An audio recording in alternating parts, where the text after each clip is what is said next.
In Google, how it happens is the first round is not technically a round. So masters came through, I got all the applications and acceptance from many universities. Many of them actually started, they had the offer in hand even before we graduated. But I think it's a very good investment. People say in person when you go, the referrals are really good. I always ask questions on SQL modeling. They would give me a scenario and be like, what kind of modeling would you use? My friends loved going to Big Brewski, Toy. So I've been to most of these pubs in Bangalore. Hey, hi. What's Well, up? hi, can you hear me? Yeah, I can hear you. What's up? Good, good. How is everything going with you?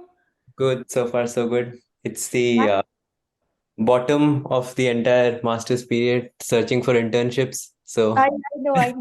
You are a computer science student, right? yeah. So I joined in spring, so I'll be looking for internships for next summer after Oh, 1.5 years.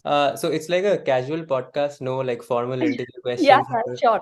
whatever. So I'm trying to like set up this podcast. This is I guess this will be the third episode where I talk to different people who have essentially who could be students or who are working but who have passed that student phase. So starting off, are your parents proud? Are you that person like Sharma ji ka beta? And do you, do you like are you the one giving complex to the relatives' children right now? Do you face that?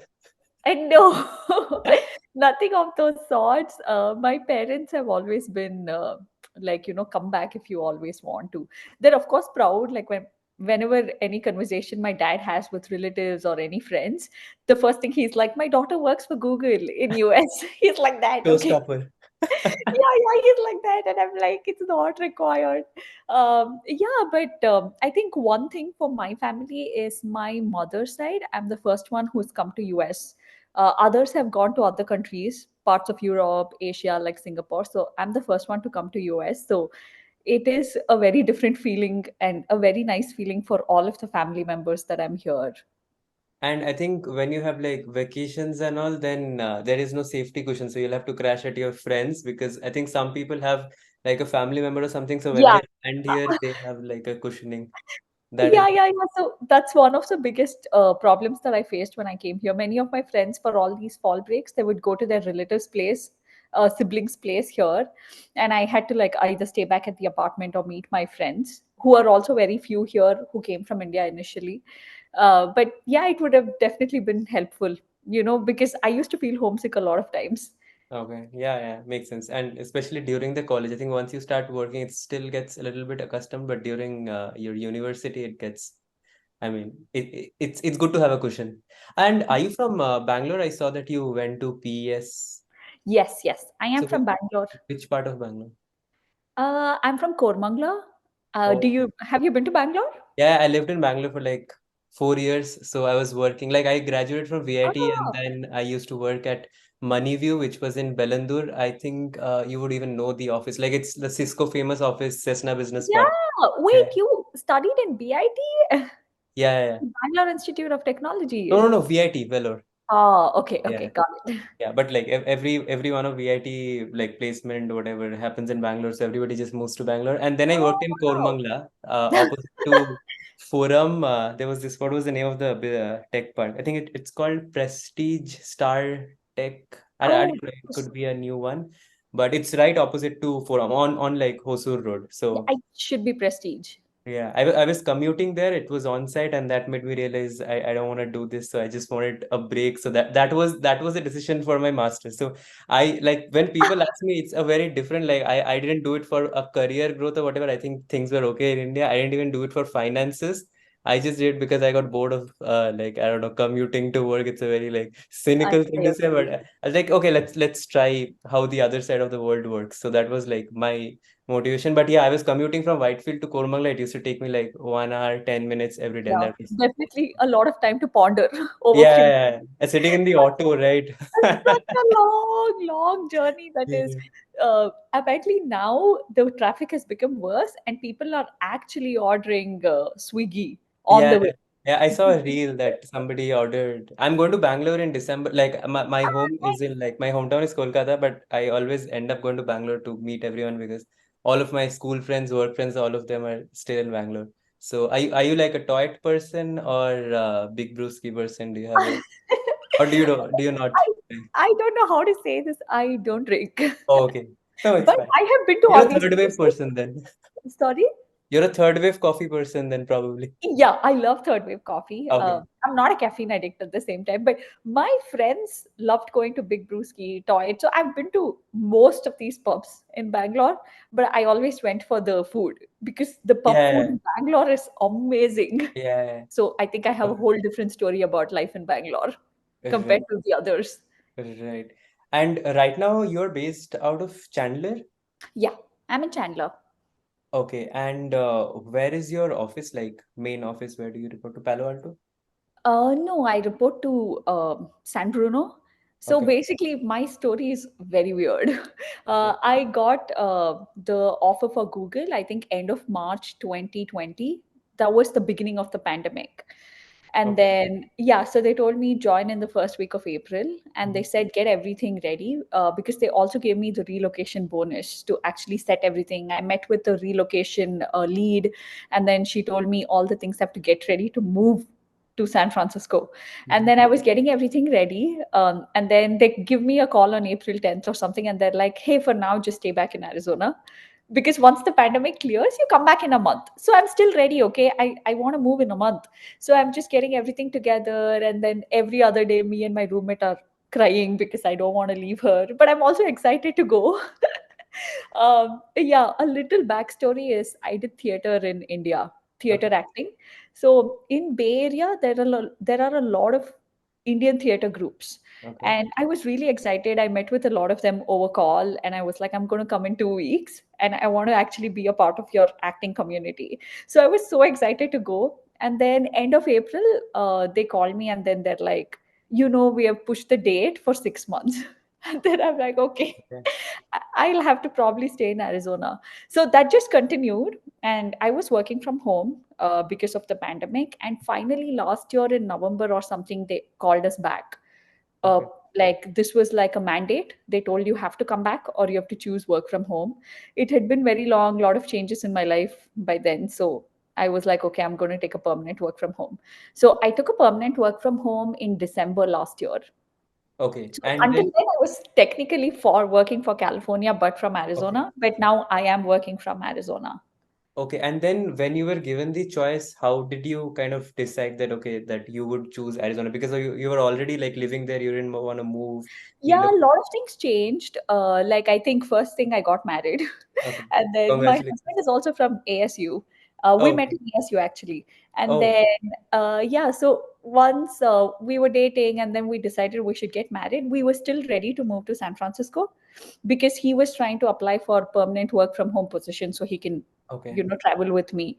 Okay. But we were living a very nomadic life. Like every 4 months, we were taking a new lease, shifting the house, taking the new lease. The Mm. packers and movers knew our names.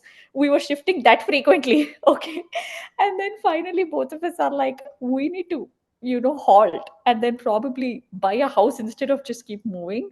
Right. So then I spoke to my manager. They were very helpful because, I was already working from home since the last 2 years. They had not seen me. Right. So they were confident that I can continue to work from home and deliver the results. So that was good for me. And then, yeah, so I got permanent work from home just a few months back. So imagine for 2 years, we were just roaming. And then finally, I thought, okay, we need to. Within Arizona, like you did. Yeah, we lived all the cities. We lived in all Oh, the cities. We were in Tempe, we were in Phoenix, then Chandler. We stayed in Chandler, two different houses, and okay. finally we finalized this one.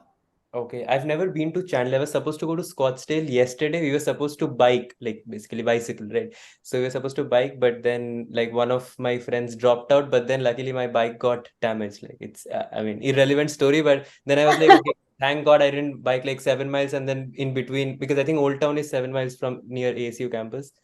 So it's like in between it would break down, and then I would have to take it into the bus. And but yeah, I haven't been to any of these places. I'm assuming that you probably liked Chandler because I don't know why community or Yeah, like it's a real good estate is good. residential area. And yes, of course, real estate.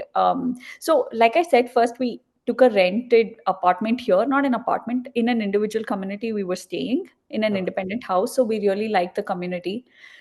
So, we thought we'll rather buy a house in the same Chandler area. It's more peaceful, quiet. Okay. And I don't know if we can afford in Tempe. Tempe's actually Oh, costlier. really? I Yeah, thought I think Phoenix would so. be more expensive. Yeah, I think so. And then also the space wise, Chandler, Gilbert, all these are newer areas. So I think space wise, they're built better compared to Okay. Tempe, Phoenix, and stuff. There is not much space there anymore. Another thing is when people are asked that, what's the best thing about Google, I think 7 out of 10 people say free food, and that's apparently a very big deal in the US, but I don't think you would have that. Yeah, That would be the priority for you. I do miss it. Okay, it's been 3 years since I started working for Google. I've gone for on-site, I think 3 times now. Okay. So I've gone in person to New York, Austin, and San Francisco. I think the best part about Google is food. I do miss it, okay, because every day morning you have to cook. And it ends meet in terms of food, but food is amazing in the office. They also have fresh juices and all that. They'll have this juice bar. You can choose any juice you want. Mhm. They have this wide spread of breakfast, and then again a wide spread of food like for the lunch. So in California, I think in Sunnyvale, they also have a counter for Indian food. Yeah, So my yeah, yeah. I saw in my one of friend the works films. there, so he keeps telling me that, and he keeps sending me pictures of samosa chaat and all of that. But it's a good compromise for avoiding the commute in You the Bay Area, and like I you don't. know you can't really have everything. Yeah, yeah, yeah. I mean, Yeah. I would take this. I'm a big remote person. I don't want to leave the house. So two of my biggest enemies are traffic and sunlight. I don't like going out in the sun. I don't know. I hate it. My day starts at like 2 p.m. In Arizona, you would say that, but in California, you would love the weather. It's so good. It's like Yeah, I mean, it's yeah. better than Bangalore. Not Bangalore in 2023, Bangalore in 2000s. Yeah, I guess. Yeah. Yeah, so I go to California a lot. My friend stays in San Jose. So whenever I'm coming to ASU, I would like generally I would take a flight to SF and then stay there for like 2 or 3 days and then come. So every time it's like a weather shock. I think even a couple of weeks back, I was checking at the night, it was around 11, 12 degrees. So I think one of that is solved, but there's still traffic. So like, I mean, I vibe with the remote decision. So I I support it. agree with the traffic, but I think the other downside to California is if you would want to stay in a good happening area, a good residential area, I do not think you can afford the house there Yeah, with the salary that we get at this stage of our lives. So it right. might be very challenging to do that, even with double income at home. Like both the partners are working, I think it's still very challenging. That was one of our major reasons why we wanted to be in Arizona. Like Right. we wanted to settle here with a good place and Right. not a 2B apartment for the same rate. Right, right. And there is a lot of like a lot of people are moving out of California to Arizona because a lot of crime has been happening there, like over liberalization and stuff like Oakland PD, all these pages. And in every real comment, I'll see like people fighting. There are two groups. One will like, if you like California so much, stay out of Arizona, don't come to Arizona. And then one will like, we'll just I don't know, we'll just move to Arizona right now because it's the closest place. So people Yeah, just yeah, generally move to Nevada or Arizona. But yeah, that's a two polar groups that I've been seeing in the I last, I agree. think, last couple Just of like years. how you saw in Bangalore, right? If you Oh don't like yeah, Bangalore, yeah, yeah, wherever I go, looks like that follows. yeah. But yeah, in Arizona, yes, during the pandemic, I think many people came to Arizona. A lot of migration from California and a lot of other places because of the housing market again. Oh One of yeah. their major motivation was housing market. And because of that, the housing market here shot up. So when we were buying the house last year, it was very expensive. Okay, now I want to ask you a bit about your a little bit of like formal introduction or whatever. I worked as an analyst in India, so I was working like data science slash analyst, and then I choose to do CS because I kind of wanted to play it safe in the sense that I wanted to have the data science option open along with the software dev role. So that was like why I did it. But I want to know like when you're doing like when you're picking a major, let's say. So how did you pick BA over sort of data science or CS? Yeah, just a small context. Very similar story like yours. I Mhm. didn't have a major motivation to come for masters. Okay. My main motivation was, get a break from the life that I was leading in Bangalore. A lot of traffic again, and I was like, it's kind of stagnated. I wanted something very different. So I either wanted to quit and get into acting full time. I was already acting. It had been 3 years since I was acting already. Okay. So I was like, I either take a break and quit get into acting full time or try for masters. So I wanted both in parallel. So Mhm. masters came through, I got all the applications and acceptance from many universities. So I decided I'll take up masters. But that was my main motivation for masters. I don't want to mislead people telling this was my passion, my Okay. only goal of life and stuff. It was not. But yeah, but since I was doing masters, and if at all I ended up doing masters, I would want to be in the field that I would like, because I realized that I did not want to feel like that again, feel stagnated or feel bored about the work that I was doing. So I definitely wanted to be in the world of data, because as a child, I've always loved math. And I thought the correlation with math and data, I've always loved that idea of it. Mhm. And then I used to work in Ericsson back in India. So Yeah. I worked for supply chain domain, and I did a lot of SQL and small amount of data analysis there.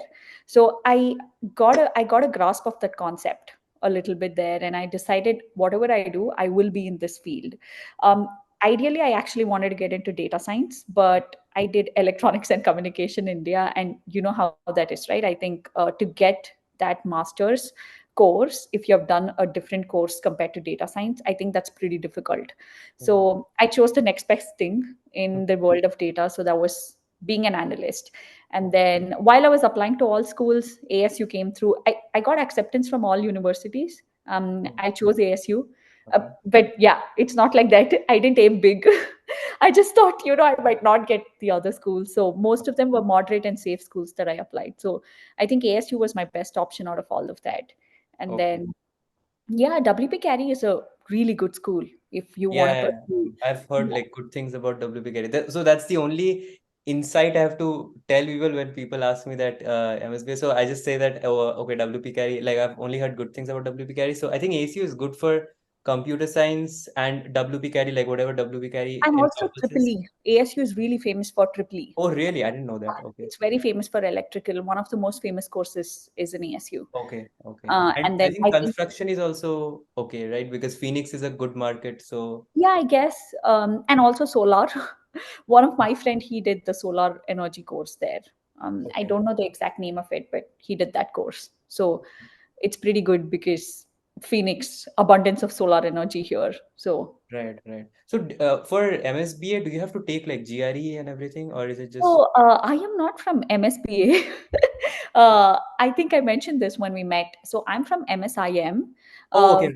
But it's still Again, under WP carry, right? yeah, it's under Okay. WP Carry, but the slight difference is MSBA is completely into business analytics, Oh, okay. but MSIM is the full form is information management. It's analytics through the lens of management. So Okay. it's technically analytics itself, but there is a lot of management concepts also that we learn. It's like best of both worlds in this course. Again, short story, a small background. So I went with a consultancy in India to actually do these applications because I was really busy with work and acting. Many of my projects, I was wrapping them up. Mhm. So I asked them to apply for MSBA, but they applied for MSIM. I was technically supposed to be in MSBA, but I had to just do the masters that year because my parents are like, if you're not doing this year, you stay back in India. It's too late. I'm like, okay, give me any course. I'm just coming.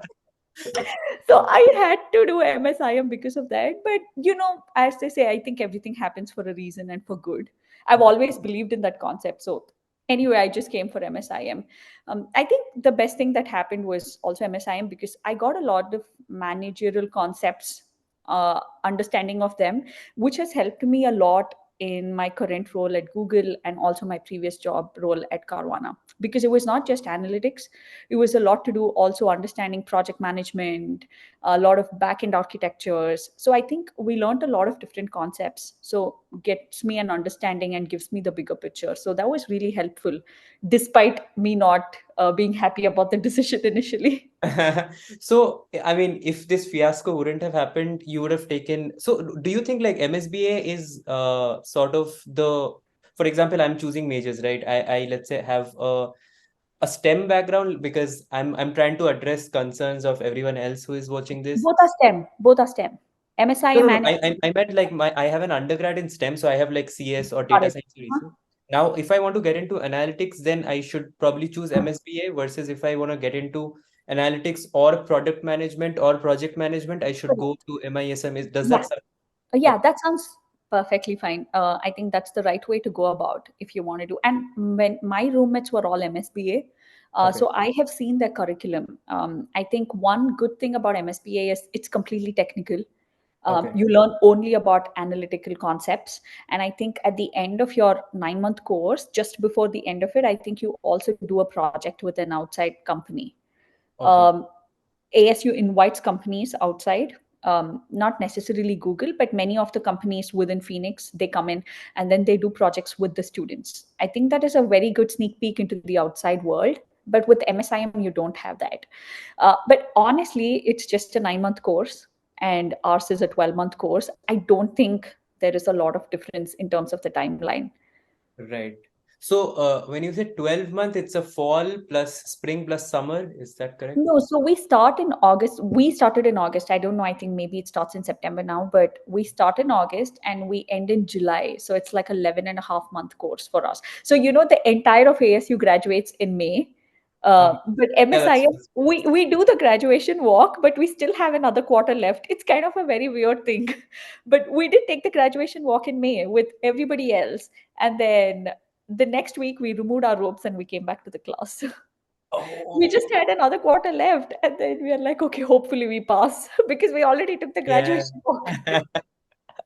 Yeah, so it's slightly different that way. But one thing about that is when we graduate, I think the MSIM students and the MSPA students come under the same pool for the job roles, because both the sides of courses, like we try to seek for analyst job roles. Okay. Yeah, yeah. And I think MSIM would also, if you want to go into product management, then I think MSIM is the only role that you can sort of take, right? Because MSCS won't get you anything towards like a PM role, and MSDS won't work. MSB also sort of won't work. I think Yeah, I, and I yeah, I think similar courses are there for, I think it's called MISM somewhere, MEM somewhere, and like, but I it's think it's essentially MIS. okay. So that's what I wanted to go for initially. So I wanted to take up MIS because it had analytics and many other things. So I was not really aiming for a business analytics course particularly. I did want a lot of things in one course, like MIS. So Mhm. first I tried MIS, and they said MIS is a 2-year course. And I think that was a little more on the expensive side for me. So I did get acceptance from Illinois, Chicago, the university there. Yeah. So I chose the 1-year course instead. And they told me the equivalent of that is either MSBA or MSIM. Oh, So here in ASU. So I did MSIM. okay, okay. And when you were choosing colleges, was it like, was ASU the like it was a clear-cut call, or were you confused between others since you had like multiple admits? Yeah, I told you, right? I don't think I chose the university. So I think my one advice to everybody is definitely have some dream universities in line and then apply to them. I never did apply, and I was also very busy at the same time. So I think like most of my colleges were moderate and safe colleges that I applied, which I realized much later because I got acceptance from all, right? That's so unlikely. I mean, that means I didn't push myself hard enough to apply for something, some bigger university. So I think the three top ones that I got an acceptance that I thought I'll choose was I think University of Illinois, Chicago, and UTD, University of Texas, Dallas, and then ASU. I didn't want to take UTD. Had to choose between Chicago or ASU, but Chicago was slightly on the pricier end for 2 years. But I think I was paying a little less than that for my 1-year course, so I chose this. Not really a lot of research in that.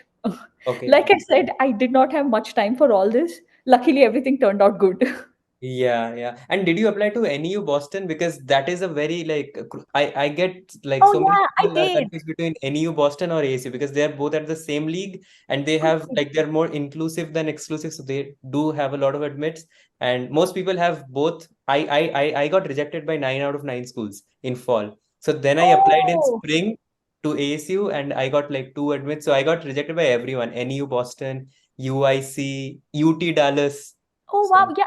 So I think someone like I know also was applying. I think during the COVID time, 2 years ago. I think there were a lot of rejects from many universities at that time. It was just a wrong time that you guys applied. yeah, because a lot of people deferred from 20 and 21, so 22 pool became very competitive. Like it was Yes, all like a lot. 90 with Yes. 60 and stuff. Yes, I've heard that too. It was a bad phase. Yeah, but for us, I think acceptance rates were much better when I was applying. This was in 2018, so I Okay. think it was much better scenario compared to all this. And yeah, I did get NEU. I forgot to mention that. So I did get acceptance for NEU, but I just chose ASU. I can't recollect why. Was Yeah, but any I 2 years? sorry. Is any 2 years? I don't know.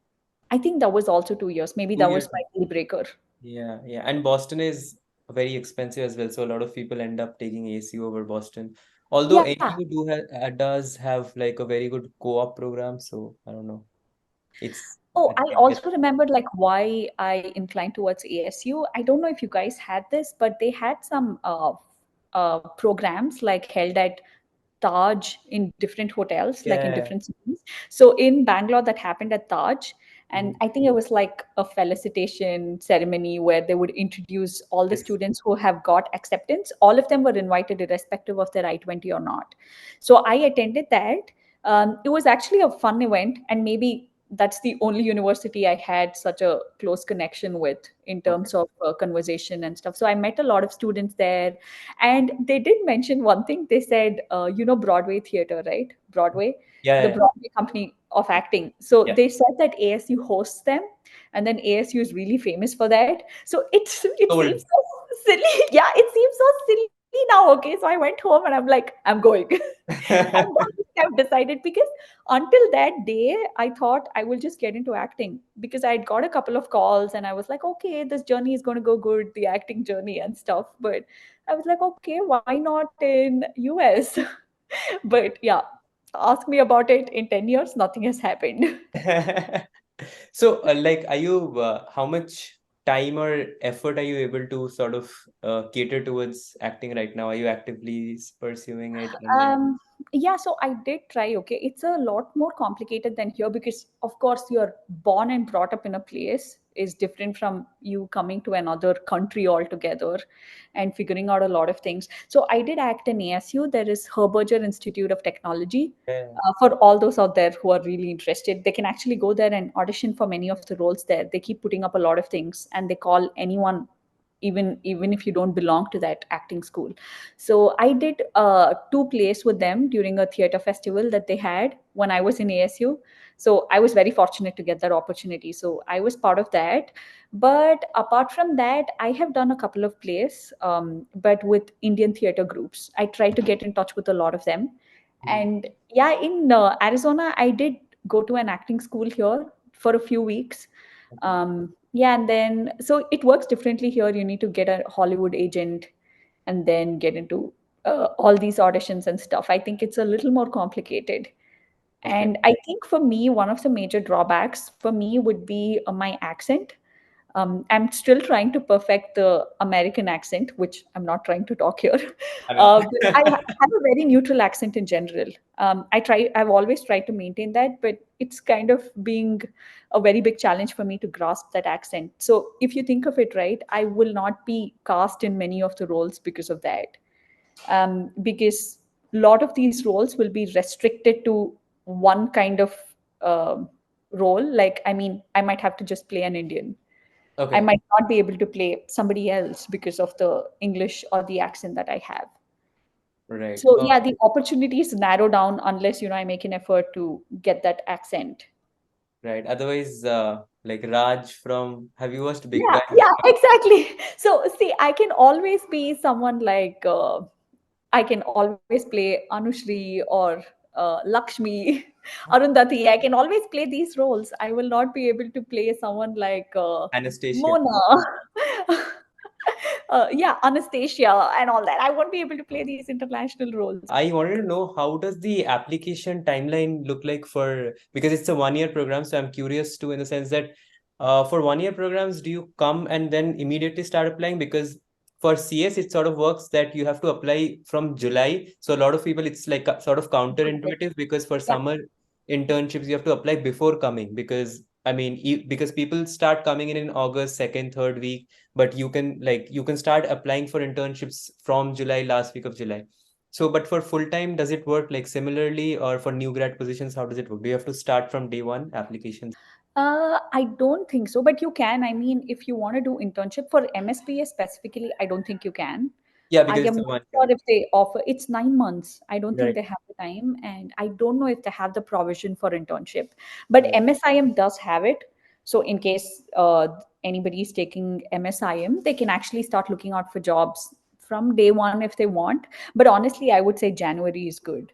Like Wait, but how would MSIM folks do an internship? Because are they supposed to do an internship in summer and then do the semester, No, like the last nothing. semester? So, yeah, it's kind of tricky. My roommate got an internship, so they will have to attend coursework. So, luckily with MSIM, our classes are in the evenings, only Okay. in the evenings, because MSIM also has a lot of students who have been in very big executive positions. And Oh, also, it's basically for people who are also working and not necessarily students who are our age. okay. So it's for like anybody who is working and they want to do this executive course, like executive MBA type, but Yeah, it's yeah. just a variation of that. Okay. And someone who's seeking to grow in their career in the executive ladder, they can always be there. So our class had a mix of different age groups of people because of that. So yeah, we did our course did allow internship because it was in the evenings, and the student was expected to do the internship and also come back to class. Okay. But for international students, you would be eligible to do their internship after 9 months. So in the third trimester, do you have Exactly. trimesters? In the final one. Yeah, Okay. in the final one. After we graduate, like May to July, they can actually do it in that time period. We are allowed to do it in that time period. Okay. So, yeah, this is my take on applying, okay? Because I think in November and December, the job market is slightly slow. Okay. So I would suggest people to apply from Jan. But of course, if they're getting a good response rate for companies, why not go ahead? But this is just my general understanding. Many of us started applying from January, and then we got better response rate when we started applying from January. Okay. There And is no full right or time, wrong. I You think, can start anytime.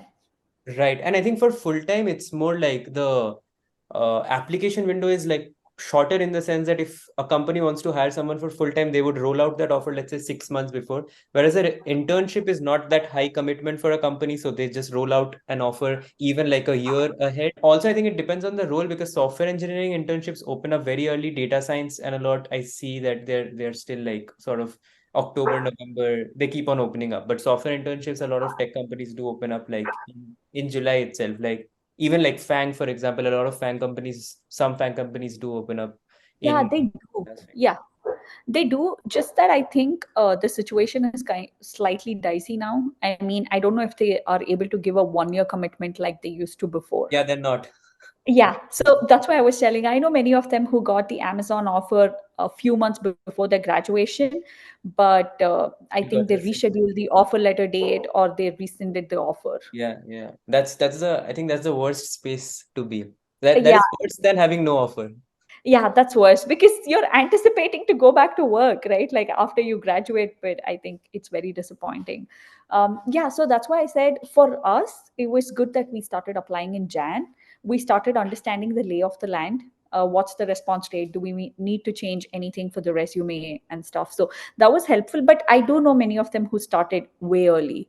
Like I think they started in October, November ish, Okay. as soon as they came into the university, because I think it's a learning process, right? You will know how to make your resume better. And I think ASU has a lot of resources where you can go and meet with student advisors, and they help you curate your resume very well.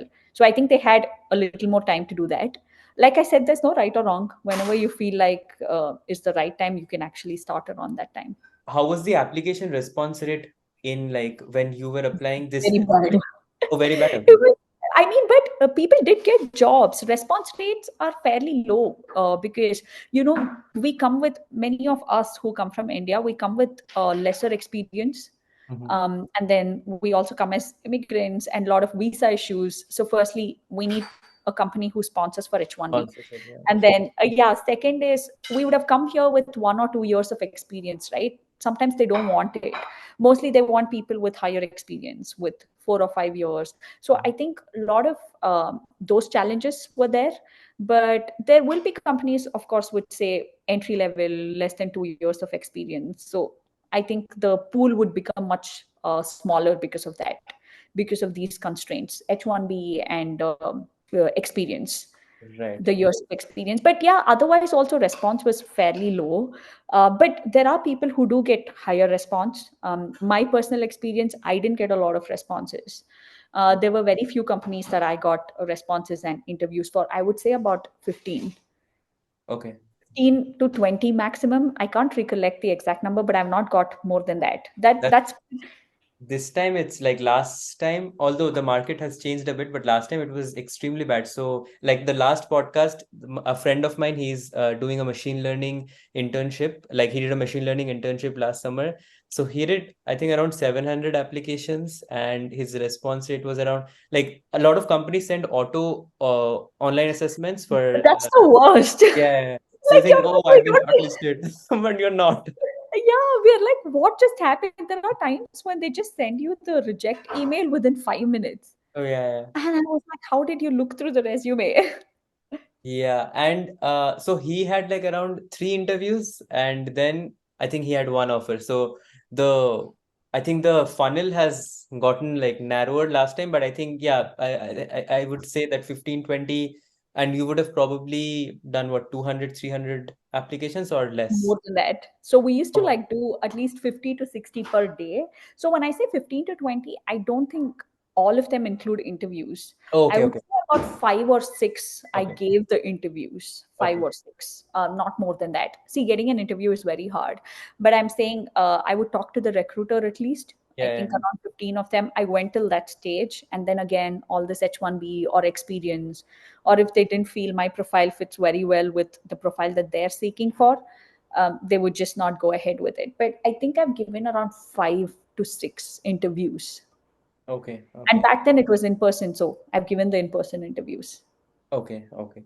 Not funny, probably sad story. A friend of mine got a call back from JP Morgan. They had a super day, I think, where a lot of interviews happened, two or three interviews.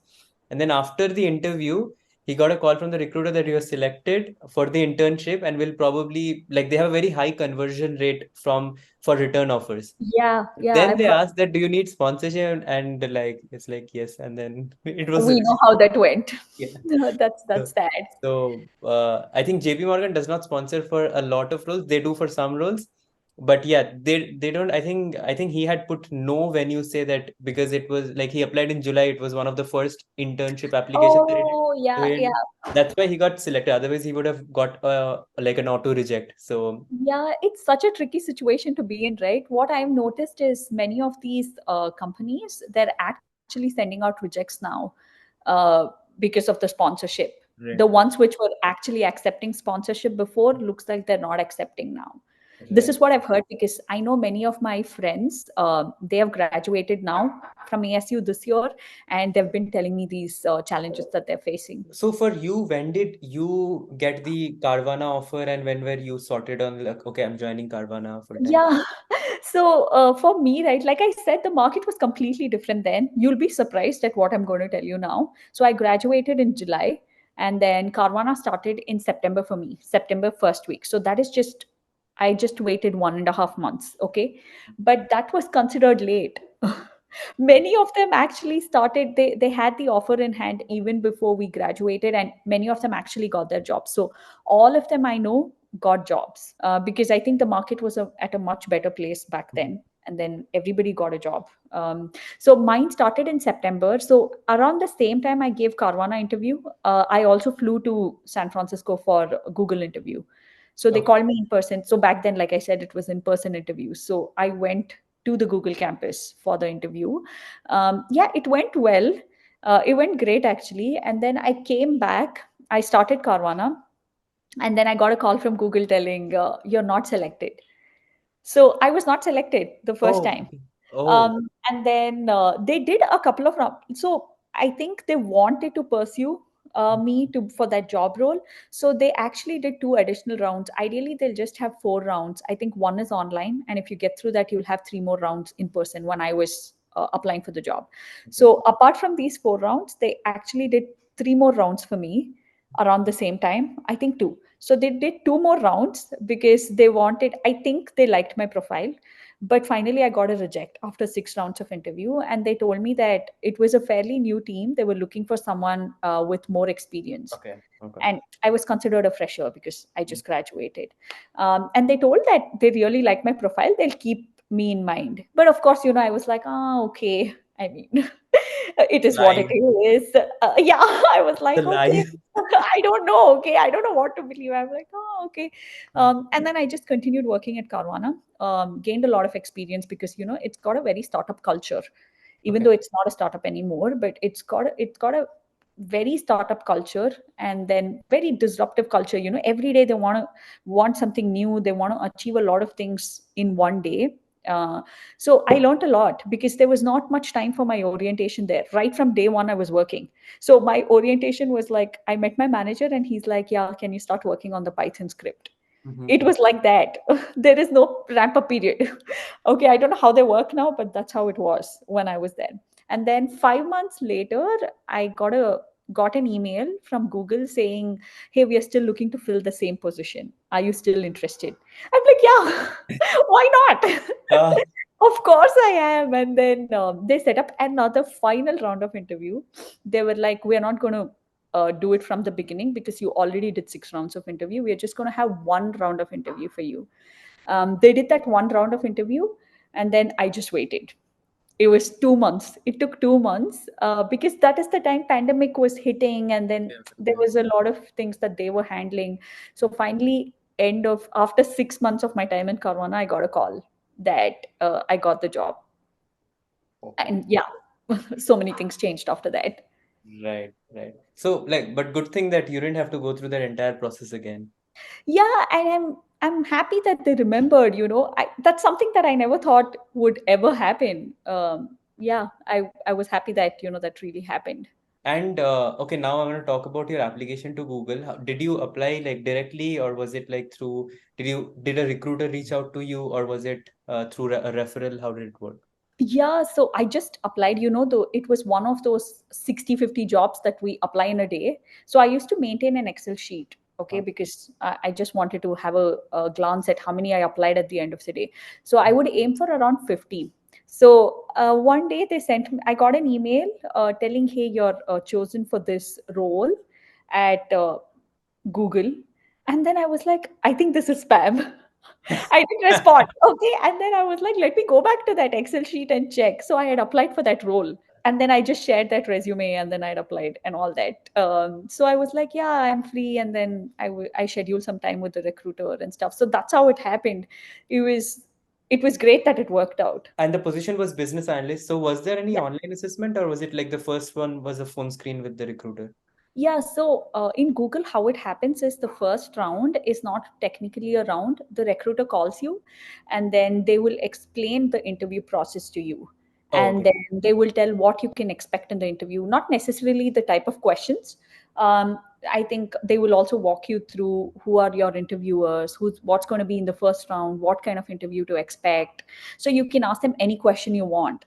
Like you can be like, I'm studying this concept. Do you think that's applicable? If they know it, they will actually help you out. So the first round is that, and the second round, which is your actual technical round, it used to be online before. Only that round will be online, and that was completely technical for me. That was an all in all technical interview, and it was about an hour. And then I got selected in that, and then I went for in person. That's how it is. There was no online assessment for me. Maybe you do have for software developers, I'm not sure. I think for software dev, what I understand, generally, like not just Google, but any FANG has initially a online assessment and then a phone screen and then probably two or three online. That's what Yeah, I. I think more so for developers, Right. the software developers. I think it's slightly a different approach for them. And I think all their interviews will also be very technical. So mine was technical. I think 75% of my interview was technical, 25% was also soft skills like behavioral. So for Google, when you say 6 rounds, all of the like how many, two were technical, four were behavior, how was the split? Yeah, so the first round, like I said, was online. That was technical, completely technical. You Okay. know, they just start asking you all analytics related questions. And then in the in person, the 3 rounds, Okay. two were technical, one was behavioral. In the behavioral, in Google, they also see something called cultural fit. So they look for that. I think that is the main purpose of them doing behavioral. I guess that's going to be there irrespective of which role you take up. When you say technical, and not just for Google, because you've interviewed with multiple places, even like after for your new grad position, essentially. So when you say technical for, and let's just talk about analytics, then what is the expectation? Like my expectation is it's probably going to be SQL, Python, a bit of statistics like hypothesis testing Yeah. and p-test and all that standard deviation, like basic concepts of statistics and probability, and then probably some case studies and guesstimate. So is that it? Like, Yeah, what is the pretty much that, whatever you explained. To summarize, I was asked questions on SQL modeling. They would ask me, they would give me a scenario and be like, what kind of modeling would you use? And how would you test your modeling model is functioning well? How would you test for its efficiency? What are the parameters that you will run them against? And then, of course, case study questions, a lot of case study questions for me. And then in person, when I went, they made me do whiteboarding. But I have heard now, technically, SQL roles, I'm not sure how they do that. But I think it's, since it's online, I don't know how much of this whiteboarding happens. okay? I think most of it shifted online now, even for Mhm. Google. And I think most companies, nothing is Right. in person anymore like before. So I'm not sure how the whiteboarding aspect turns out now. Oh, you said model. When you said modeling, do you mean like machine learning modeling Yeah, or machine okay? learning modeling. Yes. So I think in MSBA you do learn that. We also learn that in MSIM briefly, but in MSBA I think you work on that in your projects, and then I think you also learn in your curriculum. And how was the interview at Google different from all the other interviews? Was it different or was it like similar? How, in terms of difficulty and in terms of, let's say, the questions being asked? Because you mentioned that there was a lot of behavioral, which I'm assuming is it like, is Google more like towards behavioral? Let's say the split is more even, so let's say 50-50 technical and behavioral as compared to other companies or I think even it in. depends. See, unfortunately, I've not asked others' interview process at No, no, I Google. meant your like when you Yeah. interviewed with other companies. So how do you Um, sort of I think it was very similar. okay? I think as an analyst, I was telling you, right? I think we need some of those soft skills, behavioral approaches. We need to understand different team members, because there are times when you talk to a lot of cross-functional stakeholders to get requirements and stuff. So you do require to possess some of those skills for collaboration and all that. But I feel like in Carvana and Google, I went up till the last round. So I'm going to give you this example. So here, I think it was fairly technical both sides. I would say it was the same split, 75% technical and 25% behavioral in both. But yeah, at Google, people are really sweet. So at the end of the interview, you're always like, oh, I did well. Okay. Even if you get the job or not, they're really And sweet. and then you wouldn't hear back for 2 months. Yeah. But even then, okay, they're so sweet. They're extremely, I think the Google culture is that they're supposed to be very empathetic, very sweet, very kind. You see that even when you work at the organization, you will notice that. It's a very big part of Google. The culture and your attitude towards people and work, that's a very big part of Google. They give a lot of prominence to that. And they always want you to be sweet, be kind, and inculcate those values. Would you have any advice for, and I don't want to just point out Google because when you're applying, you can't cherry pick as an international student, especially. Yes. So you have to sort of apply everywhere and see that, what's the best fit for you later on. You don't have a lot of like agency there that you can, okay, I'll just apply to these 5 companies. And so what would you sort of give as an insight to and to anyone who is applying for an analyst position, business analyst or data analyst position? I think in general, there are a few things that people should consider. I think one is referral. I think referral programs do work very well in many of the organizations. They do have a lot of value. So definitely look out for referral programs, or seek somebody who is working for that company and see if you can get a referral. I know it's not possible every time, but it's always good to take that route. So I think first is that. Second one is again very general. Try to understand how the interview process and what is the company about. Let's say Amazon. I did interview for Amazon too. So I think they focus majorly on those 14 principles. I think now 15 or 16, not sure, but they focus majorly on those principles, the leadership principles that they have, and then all their questions is based out of that. There are so many blogs online that you can actually find which can help you study for Amazon interviews.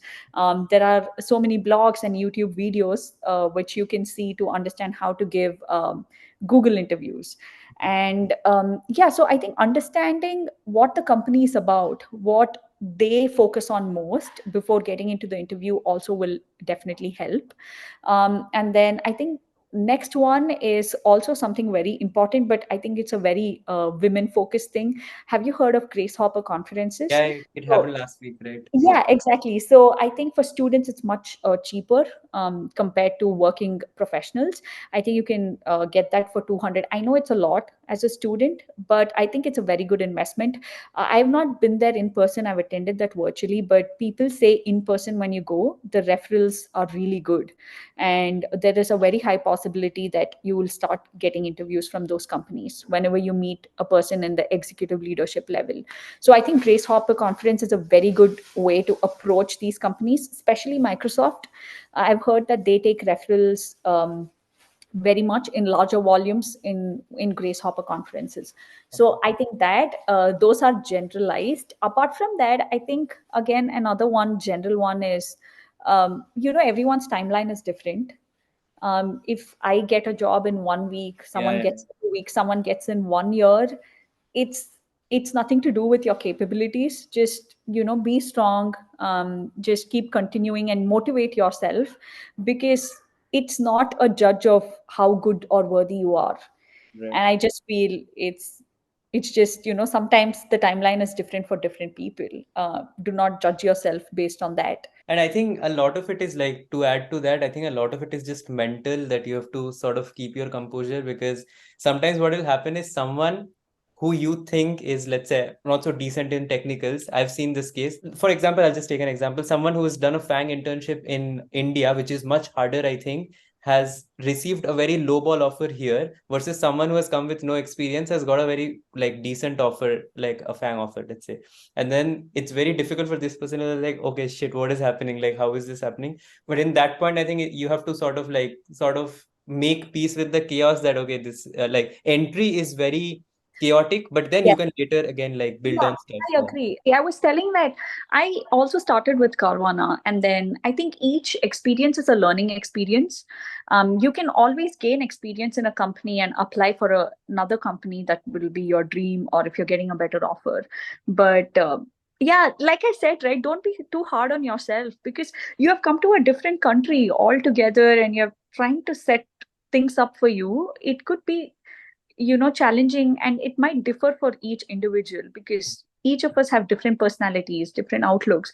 So I feel all those things play a very major role when you come here, because it's not just about studies, right? You're trying to set up your whole life here. So it's okay if some things take time. Yep. I think, I mean, that's all I wanted to ask from you. Thank you so much for spending, I think it's been almost an hour. Yeah. Thank you so Yeah, much for but the insight. I just got postponed a lot, but thank you so much Oh for yeah, we've accommodating. been speaking. I mean, I went in summer, so I was in India for, so that's why when it didn't happen in May, so I was like, I'll reach out to you in September. So, but yeah, this was great. Yeah, this was great. Thank you so much, Abir. Thanks a lot. And for everybody, all the very best. Like I said, each individual journey is very Including different, me.